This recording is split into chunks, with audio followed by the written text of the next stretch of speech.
Hello dear students, कैसे हैं आप सब। थर्ड क्लास के लिए नेक्स्ट एक्टिविटीज़ हम लेकर आ गए हैं अपने असाइनमेंट की। तो अभी हमने लास्ट जो किया था हमारा एक्टिविटीज़ का, तो उसमें हमने फर्स्ट एक्टिविटी और सेकंड एक्टिविटी की होमवर्क की, और अब हम करने वाले हैं हमारी थर्ड, फोर्थ, ठीक है, एंड फिफ्थ एक्टिविटी। देखते हैं हम कितने 6 तक कर लेते हैं। ठीक है, तो चलिए जल्दी से स्टार्ट करते हैं। पहले अपनी सेकंड एक्टिविटी करेंगे। पहले हम कर लेते हैं अपनी सारी वर्कशीट्स, ठीक है, उसके बाद हम चलेंगे डायरेक्ट अपनी टेक्स्ट बुक पर। तो पहले हमें क्या करना है, सबसे पहले हमें अपनी worksheet number 50A, 55A, 63A, 88A and 93A देखनी है। पांचों वर्कशीट्स देख लेते हैं पहले की कॉपी में क्या करना है आपको। उसके बाद हम देख लेंगे हमारी टेक्स्ट बुक के पेज नंबर 31, 39, 43, 60 एंड 92 एंड 93। ठीक है, तो बिना देर के चलते हैं अपनी पहली एक्टिविटी पर।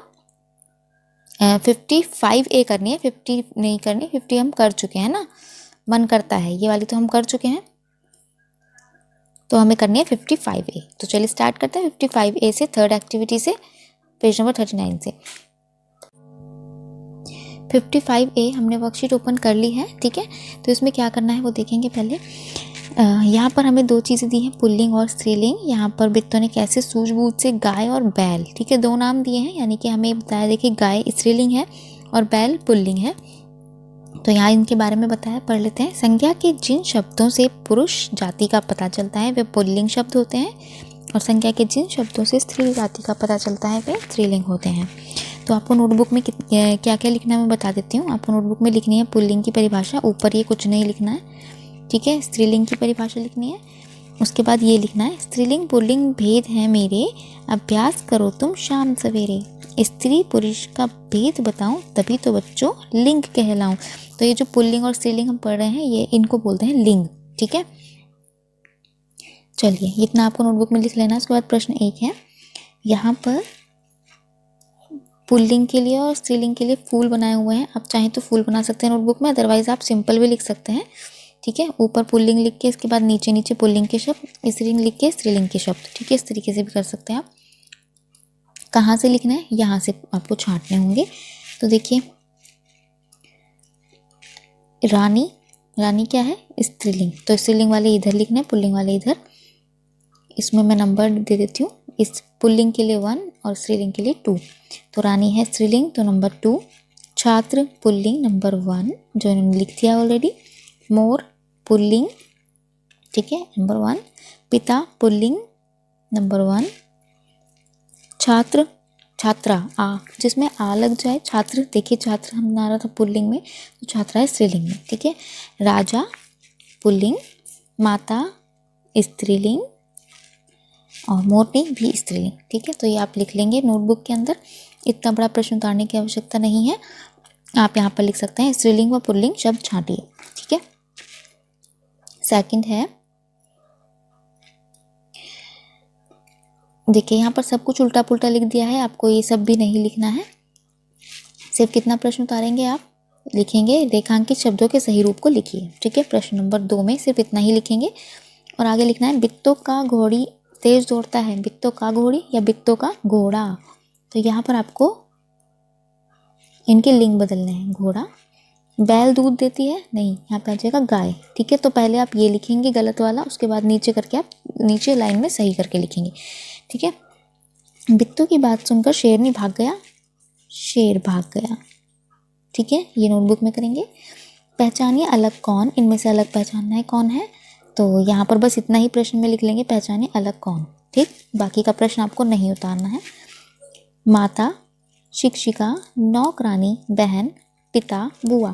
तो इसमें एक पुल्लिंग है, बाकी सब स्त्रीलिंग है, तो कौन है अलग, पिता। मामा, नाना, चाचा, रानी, दादी, दादा, काका। तो इसमें कौन है अलग, रानी, क्योंकि ये स्त्रीलिंग है, बाकी सब पुल्लिंग है।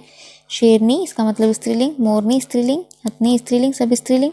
गधा पुल्लिंग, चुईया स्त्रीलिंग, बाघिन स्त्रीलिंग, तो सिर्फ एक अलग है, गधा, ठीक है।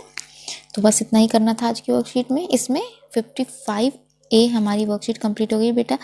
वर्कशीट का नंबर डालना बिल्कुल ना भूलें, ठीक है। वर्कशीट नंबर लिखें 55A, सिर्फ जग का नाम लिखें हिंदी, और उसके बाद प्रश्न उत्तर, जितने प्रश्न बता रही उतना ही लिखना है, ज़्यादा एक्स्ट्रा कुछ नहीं करना, ठीक है। चलिए चलते हैं नेक्स्ट हमारी वर्कशीट पर। नेक्स्ट है 63A।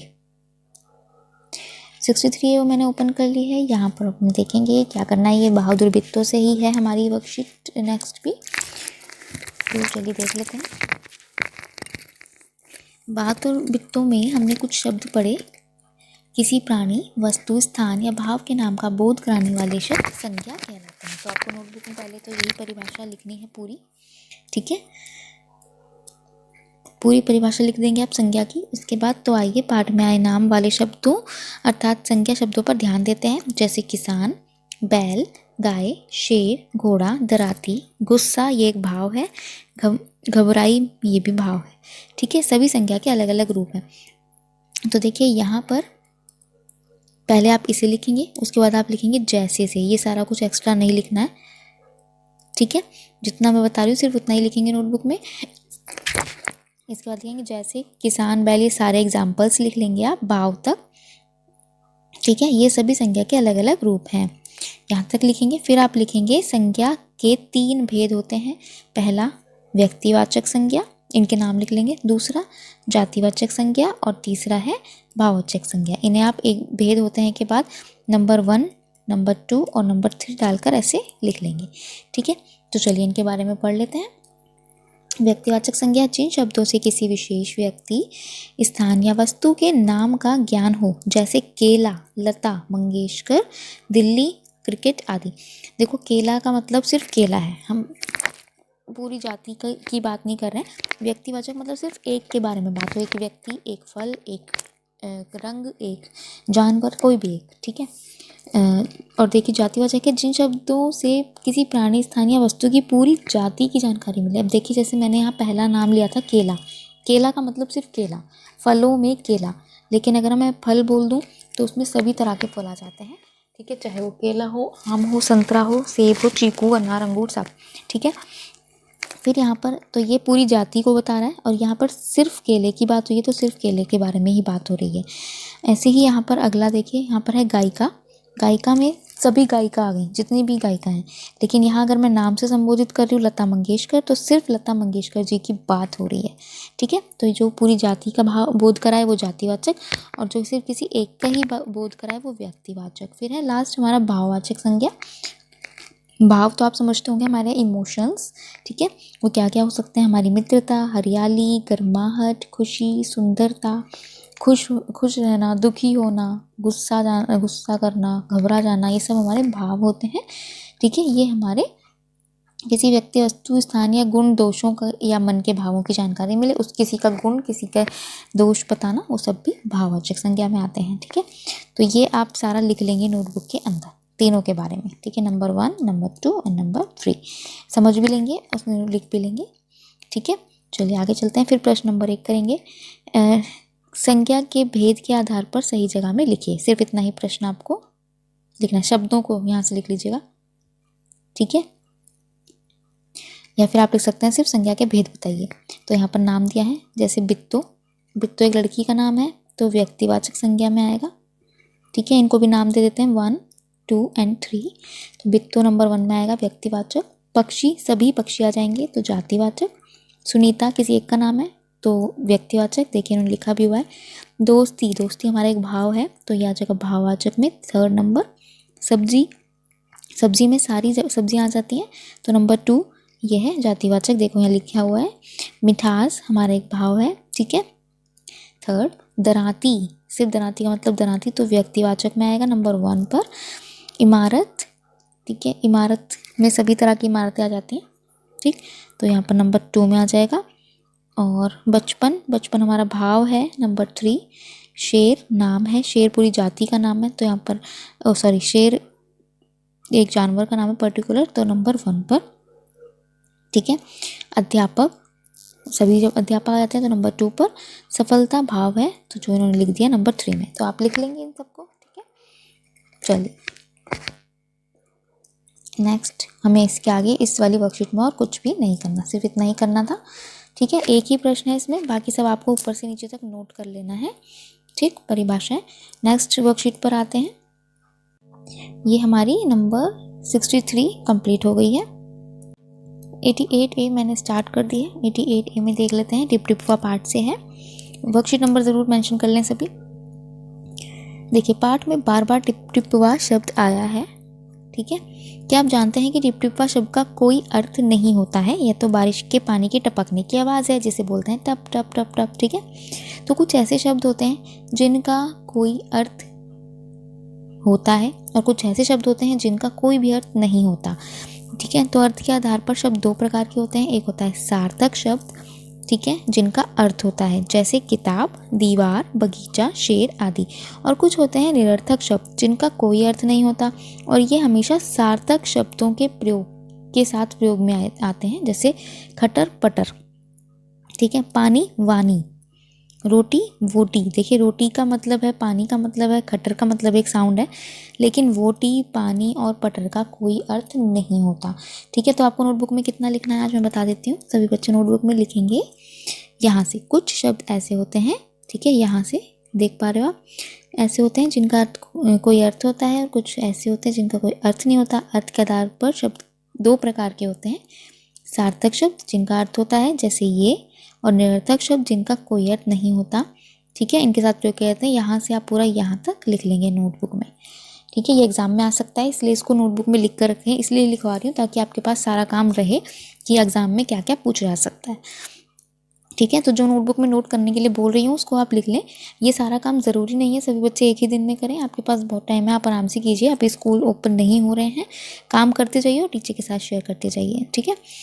तो जितना जल्दी हो सकता है कीजिए, पूरा पूरा दिन होता है आपके पास घर पे, बीच बीच में गैप लेते रहिए और अपने काम को टीचर के साथ शेयर करते रहिए। पहला प्रश्न आपको कॉपी में जो करना है इसमें है निरर्थक शब्द छांटिए। तो अब यहाँ बस से आपको प्रश्न में इतना ही लिखना है। देखिए मैं प्रश्न भी छोटे करा रही हूँ, कुछ एक्स्ट्रा काम नहीं करा रही, तो सिर्फ इतना लिखिए निरर्थक शब्द छांटिए, ठीक है। आप चाय शाय पीकर जाना, ठीक है। तो इसमें क्या है, शाय, मैं सर्कल कर रही हूँ, आप यहाँ पर लिख लेंगे कॉपी में। आलतू फालतू, इसमें क्या है, एक्स्ट्रा वर्ड आलतू, जिसका कोई मतलब नहीं है, निरर्थक शब्द। हमें खेलना वेलना नहीं है, तो वेलना। कोई बहाना वहाना नहीं चलेगा, बहाना का मतलब है लेकिन वहाना का कोई मतलब नहीं है, तो आप यहाँ पर लिख लेंगे, ठीक है। आगे चलते हैं नेक्स्ट सेकंड नंबर क्वेश्चन पर। आइए बच्चों, नीचे उल्टे पुल्टे क्या लिखा हुआ है आगे, इसको नीचे करना पड़ेगा। हाँ जी, नीचे दिए गए उल्टे पुल्टे वर्णों से सार्थक शब्द बनाते हैं। चलिए, तो यहाँ पर आपको प्रश्न में लिखना है सिर्फ उल्टे पुल्टे वर्णों से सार्थक शब्द बनाइए, ठीक है। तो देखिए रहा बा शर, तो यहाँ पर जैसे बना शेप बनी हुई है, आप फ्लावर्स की शेप बिल्कुल सिंपल भी बना सकते हैं, ठीक है। जैसे ये बना हुआ है, आप ऐसे ऐसे बना लीजिए बस, ठीक है, सिंपल है, इनफ है, कोई बहुत ज़्यादा सजाने की ज़रूरत नहीं है। तो यहाँ पर हमने पहला देख लिया बारिश, ठीक है, बारिश बन गया। इसका बनेगा झोपड़ी, झोपड़ी, यहाँ पर आप लिख देंगे झोपड़ी। और यहाँ पर है बुढ़िया, बुढ़िया, ठीक। तो ये कंप्लीट हो गए हमारे, ये लिख लेंगे तीनों। थर्ड है, नीचे दिए चित्रों को देखकर संकेत शब्दों की मदद से सही ध्वनि शब्दों को चित्र के सामने दी गई खाली जगह में लिखिए। ओके, तो ये तो बहुत सिंपल सी पिक्चर्स हैं, आप सिंपली ड्रॉ कर लीजिए, बहुत ज़्यादा सुंदर नहीं बनाना। तो आप यहाँ लिख लीजिएगा सही ध्वनि शब्दों को चित्रों के सामने लिखिए, ठीक है। प्रश्न छोटा करके लिखना है। तो देखिए यहाँ पर संकेत शब्द में दिया टन, तो टन तो यहाँ पर आ जाएगा। छुक छुक यहाँ लिखा ही हुआ है इंजन के सामने, और भिन्न भिन्न मक्खी करती है, ठीक है। तो ये यहाँ आ जाएंगे, आप लिख लेंगे। इंजन भी बहुत आसान है बनाना, घंटी भी और मक्खी भी। नेक्स्ट है, पाठ के आधार पर बताइए कि धोबी तालाब के किनारे क्यों गया था और वहाँ से वह किसे गधा समझकर लाया था। वह क्यों गया था, वो अपने गधे को ढूंढने के लिए गया था, ठीक है। वह अपना गधा ढूंढने गया था,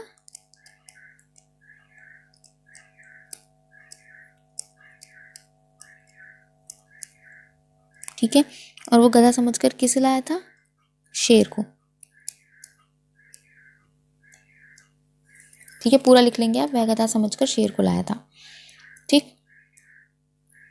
चलिए, तो आज की वर्कशीट में इस वाली में इतना ही, इसके आगे हम नहीं करेंगे। हमारी ये वर्कशीट भी कंप्लीट हो गई है। इस वर्कशीट का नंबर एक बार फिर बता देती हूँ, 88A हमारी ये वर्कशीट थी, ठीक है। तो कंप्लीट हो गई है। इसके बाद चलते हैं नेक्स्ट वर्कशीट पर। 93A हमारी नेक्स्ट वर्कशीट है। यह है पुनरावृत्ति कार्यपत्रिका, रिवीजन वर्क है वर्कशीट।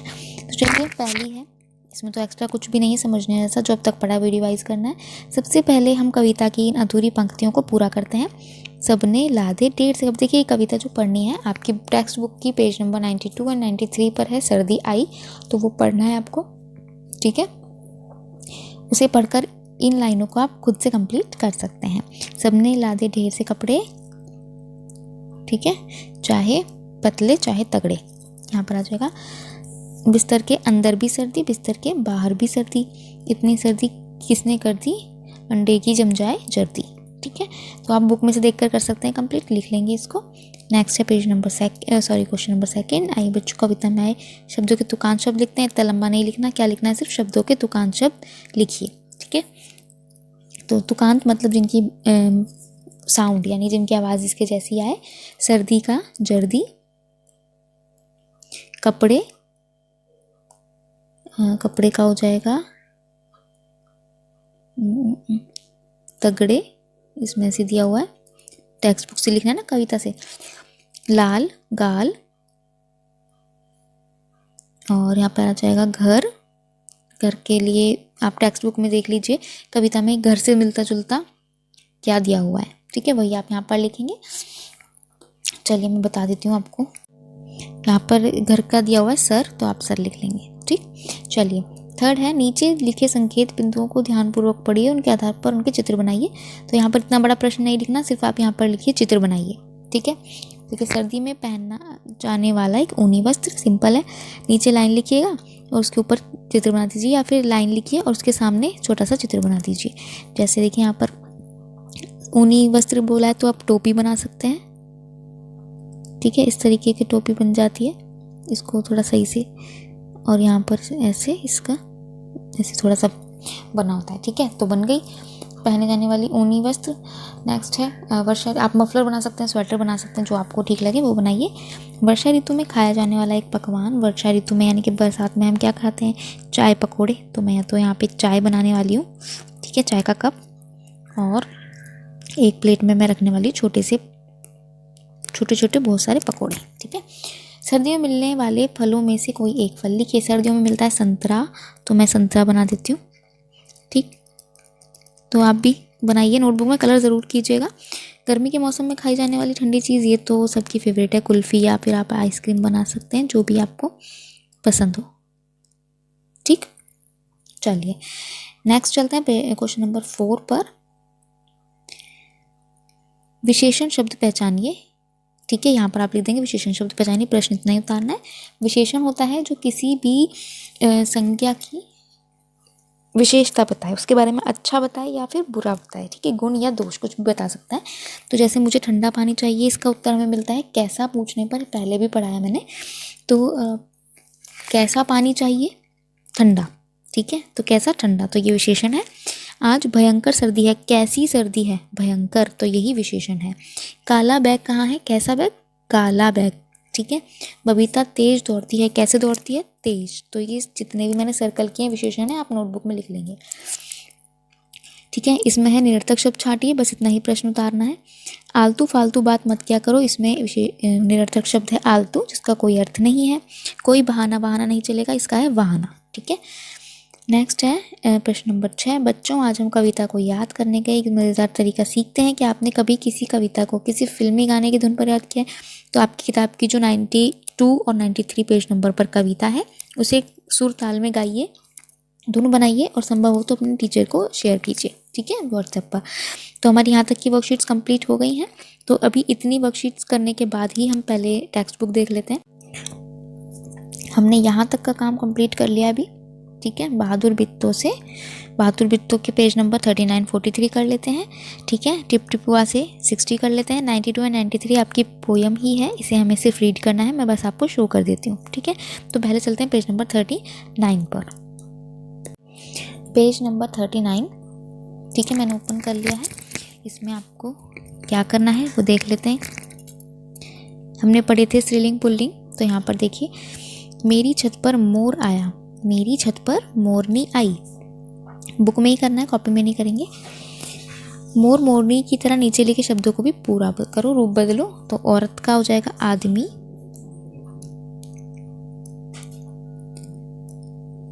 शेर का शेरनी,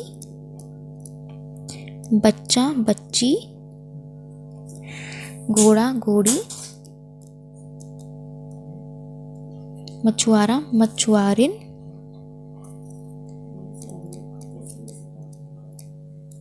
राजा रानी। ठीक है, बस इसके आगे का कोई और नहीं करना है, सिर्फ यही प्रश्न आज आपको स्त्रीलिंग पुल्लिंग करना था हमें, तो उस वर्कशीट से रिलेटेड यही प्रश्न बुक में करना है। ठीक है, आगे चलते हैं।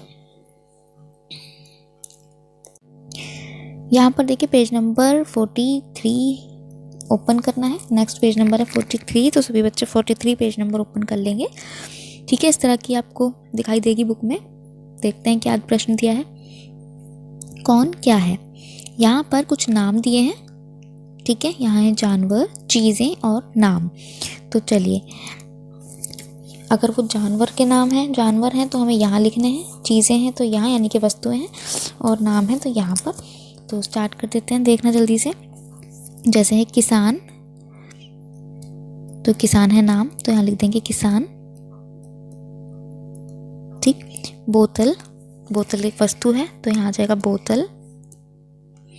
ठीक है, और जैसे यहाँ पर एक नाम ले लेते हैं शेर, जानवर। तो आप समझ गए होंगे कैसे आपको करना है।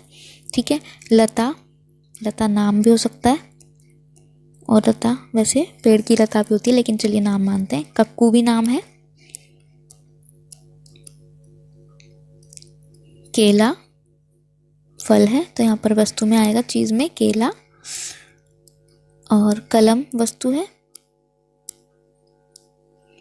राजू नाम, रानू नाम। ठीक है, चूहा जानवर, नीना नाम,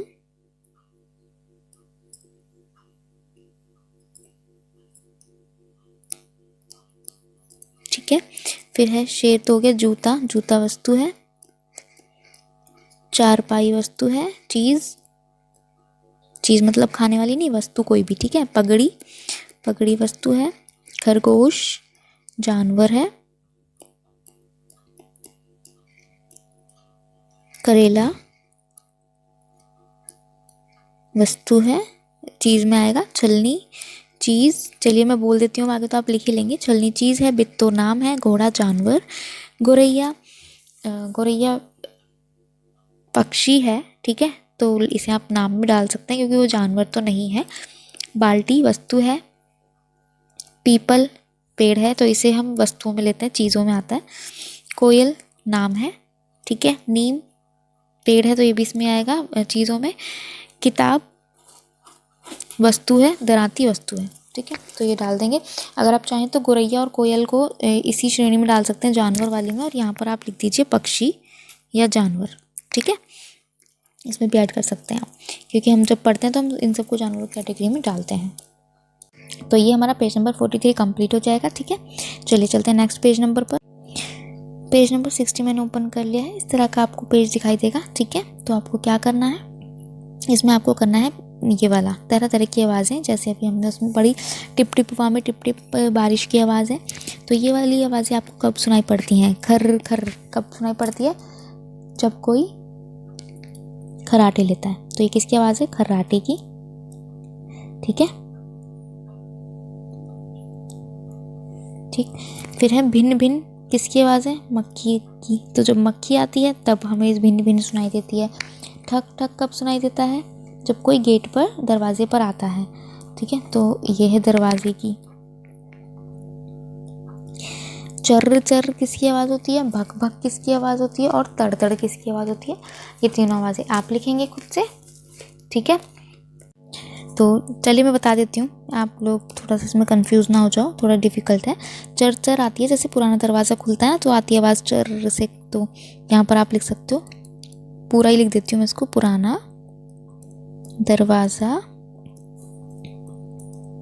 खुलने पर। ठीक है, तो इसी तरह आप इनको भी पूरा लिख लीजिएगा। खर्राटे लेने पर, किसी के खर्राटे लेने पर, मक्खी के आने पर या मक्खी के आसपास आने पर, ठीक है। दरवाज़ा खटखटाने पर, ठीक है। दरवाज़ा की यहाँ पर लिख देंगे खटखटाहट या दरवाज़ा खटखटाने पर, ठीक है। भक भक की आवाज़ आती है जब बहुत तेज़ आग लगती है। गैस में भी कई बार होता है ऐसा कि वो तेज़ प्रेशर होता है तो वो आग भक भक करने लगती है। तो यहाँ पर आप लिख देंगे बहुत तेज़ आग लगने पर। कहीं पर आग लग जाए किसी कपड़े में या किसी चीज़ में तो भी इसी तरह की आवाज़ आग की सुनाई देती है, ठीक है। फिर तड़ तड़ होती है जब बारिश की बूंदें टीन पर या छत पर, जो छत पर टीन लगी होती है उस पर बहुत तेज़ी से गिरती हैं, ठीक है, या किसी टीन की वस्तु पर गिरती है तो आवाज़ आती है तड़ तड़ से। तो आप यहाँ लिख देंगे टीन पर बारिश की तेज़ बूंदें गिरने पर, ठीक है, या बूंदें खाली ये भी लिख सकते हो आप, बारिश की बूंदें गिरने पर।